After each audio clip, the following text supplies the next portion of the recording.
বেশ লম্বা সময় নিয়ে আমরা রাইট ফর্মস অফ ভার্বস আলোচনা করেছি এবং এই লম্বা সময়ের মধ্যে আমরা টেন্স এর দিকটা আলাদা করে আলোচনা করেছি। ভার্বস এর সঠিক প্রয়োগ বিভিন্ন ভাবে আমরা অ্যানালাইসিস করার চেষ্টা করেছি। আশা করি আমার শিক্ষার্থীরা উপকৃত হয়েছে।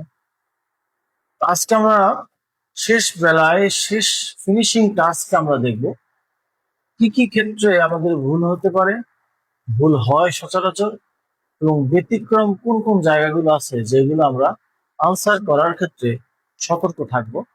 So let's take a look.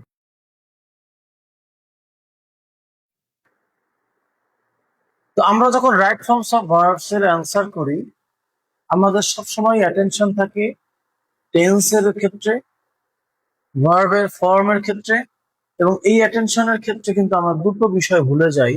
একটা হচ্ছে আমাদের উপরে কিন্তু ইন্টিগ্রেশনে লেখা থাকে অনেক সময় ইউজ নেগেটিভ ইফ নেসেসারি, প্রয়োজনে নেগেটিভ ব্যবহার করো যদি প্রয়োজন হয়, যেখানে প্রয়োজন হয়। আর একটা বিষয় তোমার রাইট ফর্মস অফ ভার্বস এ থাকবেই, সেটা হচ্ছে পেসিভ ভয়েসের ব্যবহার। ওখানে কিন্তু পেসিভ থাকবে। এখন প্রশ্ন হচ্ছে আসলে সব ক্ষেত্রে কি আমাদের পেসিভ থাকে কিনা। আসলে সব ক্ষেত্রে পেসিভ থাকবে না, কিছু কিছু জায়গা আছে, ইন্ডিকেশন আছে, যেগুলোই আমাকে খেয়াল করতে হবে ওই শব্দগুলো বা ওই জায়গাগুলো থাকলে যে আসলে এটা অ্যাক্টিভে আছে না পেসিভে আছে। তো আমরা এখানে দুটো বিষয় ফাইন্ড আউট করেছি। দেখো, এক হচ্ছে পেসিভ ভয়েস। আমরা জানি যে পেসিভ ভয়েসের মেইন ভার্বের পাস্ট পার্টিসিপল। আর একটা বিষয় কি, নেগেটিভ অর্থ প্রকাশ করলে করণীয়। এই দুটো বিষয় আমাকে খেয়াল করতে হবে। তো পেসিভ ভয়েস আমি কিভাবে ফাইন্ড আউট করবো? যদি আমি দেখি শূন্যস্থানের আগে মোডাল আছে, প্রথম হচ্ছে আমি যদি দেখি মোডাল অক্সিলারি আছে, তাহলে আমাকে একটু সতর্কতার সাথে খেয়াল করতে হবে যে আসলে ওখানে পেসিভ ভয়েস হবে কিনা।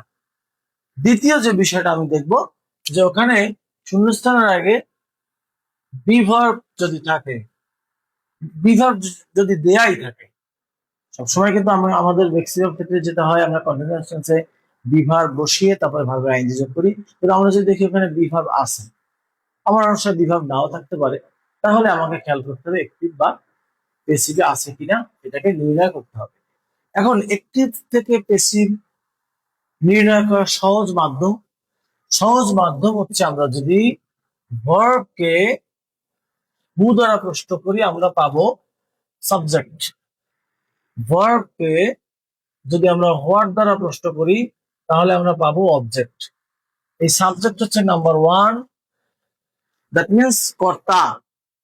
আমাকে সবার আগে খেয়াল করতে হবে বক্সে যে ভার্বটা আছে, যদি আমার মধ্যে ডাউট হয়, যদি আমার চিন্তা হয় যেটা অ্যাক্টিভ বা প্যাসিভে আছে কিনা আমি একটু দেখে নেই, আমি ভার্বটাকে হু দ্বারা প্রশ্ন করব, কাজটা কে করেছে। আমি যখন সেই কাজটার উত্তরটা আমি যখন পাবো, সাবজেক্টকে আমি যদি পাই এবং আমি যদি দেখি সেই সাবজেক্টটা সেন্টেন্সের শুরুতেই আছে, তাহলে বুঝবো আমি ওটা অ্যাক্টিভ ভয়েস। যদি দেখি আমি সেন্টেন্সটার কাজটা যে করেছে সেই কর্তা শুরুতে নেই, হুয়ের দ্বারা প্রশ্ন করলে ভার্বকে যে উত্তরটা আসে সে সেন্টেন্সের প্রথমে নেই, বুঝতে হবে সে পেসিভ ভয়েস। যেমন আমি একটা উদাহরণ দেই, ইংলিশ স্পিক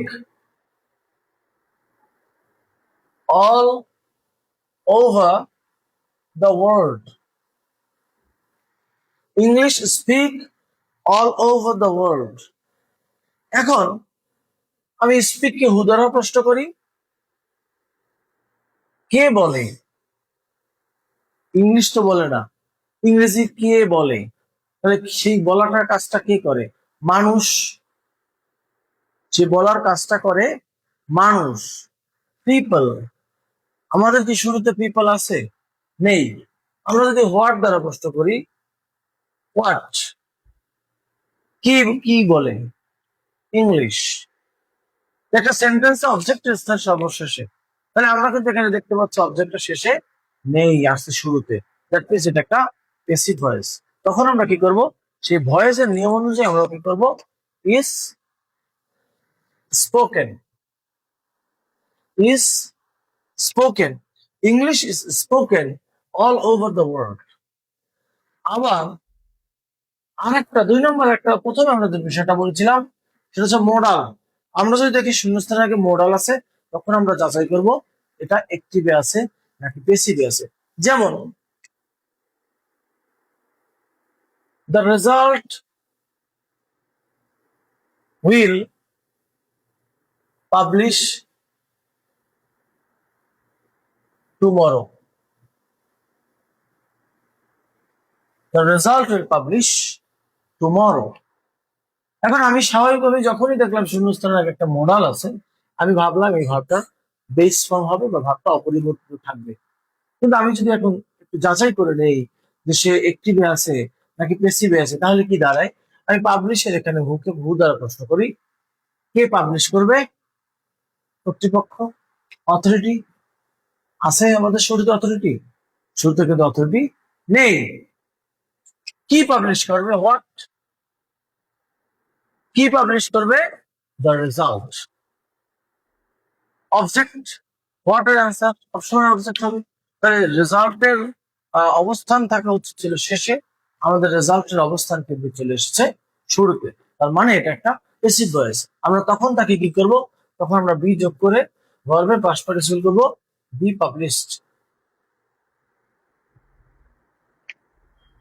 তো যখনই একটা ভার্বের প্যাসিভ ভয়েস হবে, পাস্ট পার্টিসিপল হবে, সেই পাস্ট পার্টিসিপলের সাথে সাথে কিন্তু তার অর্থটা আসে কিছুটা পরিবর্তন হয়ে যাবে। সেটা কি?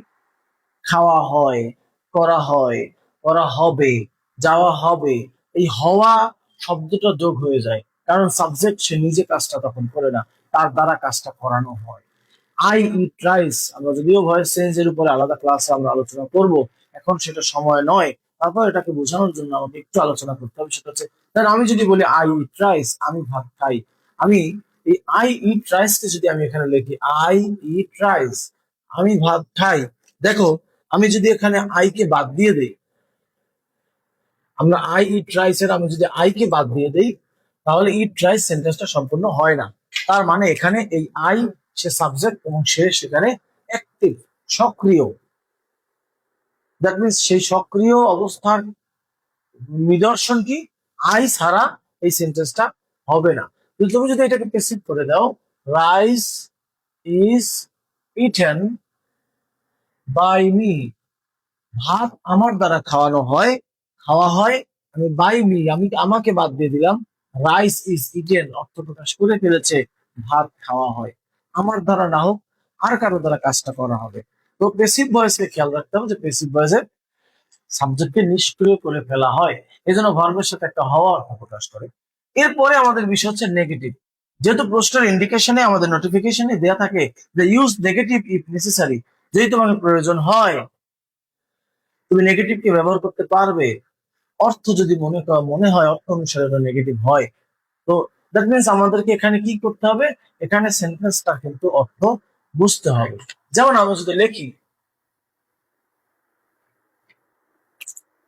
If you study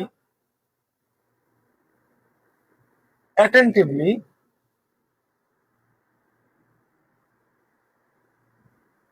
you will fail.